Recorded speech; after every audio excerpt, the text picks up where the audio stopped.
Waaqayyoon nuti dhiyaate milikinni dhufuusaa suma mul'ate.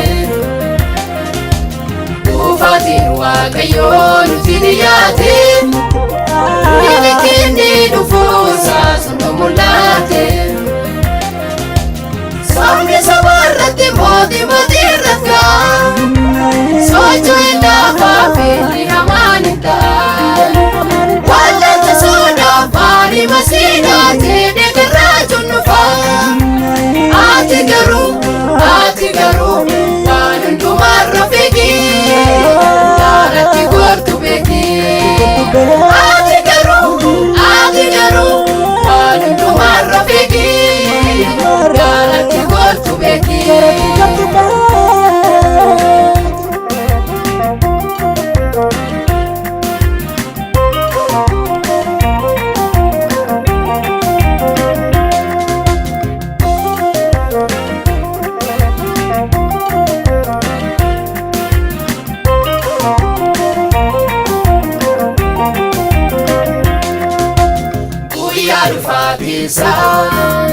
Warra mbeenyatti hinamannetti akka hatuutti dhufaa. Warra kaasaan silmi kujeedhee balbala isaatti dhufaa. Nuti garuu akka hatuutti dhufuu. Erga samaannee isa jiraannee balbala nutti dhufuu.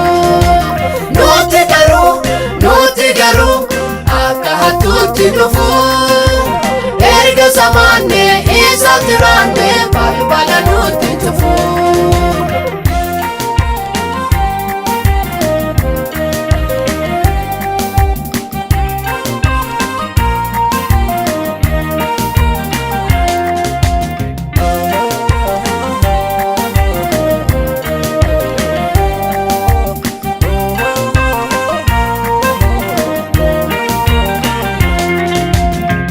Kuni raawwatama yeroo isaa eegamaaleem biyya lafaat nuniisu erga waadaa nuuf gaale. Dhufetu nu fudhatam erga mootaan marfaameem gooftichaanis himanna tolonnis ol butaamneem. Dhufetu nu fudhatam erga mootaan marfaameem gooftichaanis himanna tolonnis ol butaamneem. Guyyaa dhufaatiisaa guyyaa dhufaatiisaa guyyaa dhufaatiisaa guyyaa dhufaatiisaa. Sagalee waaqarraa dhaga'ama malakkanni waaqaan afuufama. Gooftaan keenya yeroo deebi'ee dhufu warra amanan du'aa ni kaafamu. Nuyi kanneen isaanis himanna bara baraan biraa ni jiraanna. Nuyi kanneen isaanis himanna bara baraan biraa ni jiraanna. Bara baraan biraa ni jiraanna. Bara baraan biraa ni jiraanna. Bara baraan biraa ni jiraanna. Bara baraan biraa ni jiraanna.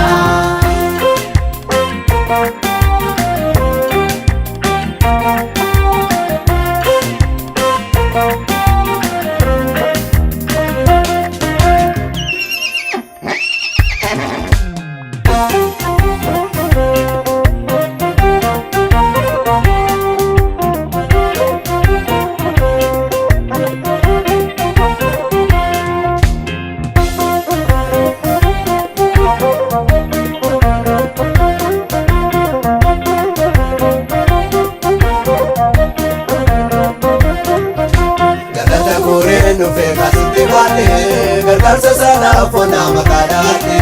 Galata gureen dhufe kaasutti baadhee gargaarsa sanaaf nama kadhate. Galata gureen dhufe kaasutti baadhee gargaarsa sanaaf nama kadhate. Galata gureen dhufe kaasutti baadhee gargaarsa sanaaf nama kadhate. Anaan fedhee gaan dhufe teessoo saadhisee hinaafuni bakurarraa lubbu koyite. Kanaaf biyyeen isa farsaa ulmaasa yeessu galata.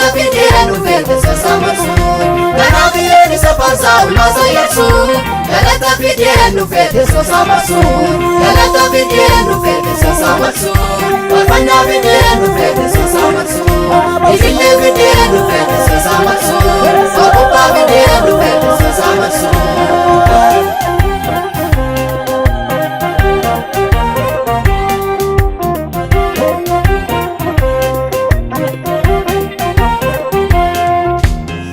Wakesuna fayina koti Anamna wakesa amahumya koti Baruko kabade funa sana bada Onmani na fole unangala tefada Kuna wadu koti ofisa funate Galata sanima kufana jalate Kuna wadu koti ofisa funate Galata sanima kuftana jalate Galata sanima kuftana jalate Galata sanima kuftana jalate